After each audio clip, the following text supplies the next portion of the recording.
কেন মরক্কোকে ফুটবল বিশ্বের অন্যতম বিতর্কিত জাতি বলা হচ্ছে?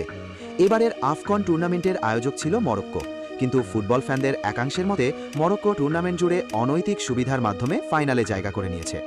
এই বিতর্কের চূড়ান্ত পর্যায়ে দেখা যায় যখন সেনেগাল দল ফাইনাল খেলতে মরক্কোতে পা রাখে। ফাইনালের ঠিক আগের দিন সেনেগাল দল পৌঁছালেও তাদের নিরাপত্তার জন্য কোনো পুলিশ বাহিনী পাঠানো হয়নি। এর ফলে সেনেগালের প্লেয়ারদের সাধারণ মানুষের ভিড় ঠেলে অত্যন্ত কষ্ট করে হোটেলে পৌঁছাতে হয়, যা আন্তর্জাতিক ফুটবলে বিরল। এখানেই শেষ নয়, প্রশিক্ষণের জন্য সেনেগালকে এমন একটি মাঠ দেওয়া হয় যেখান থেকে মরক্কো ফুটবল ফেডারেশন খুব সহজেই তার ট্যাকটিক্স বা গোপন কৌশল দেখে নিতে পারত। এখন প্রশ্ন হলো, কেন এই ধরনের দুর্নীতির আশ্রয় নেওয়া হলো?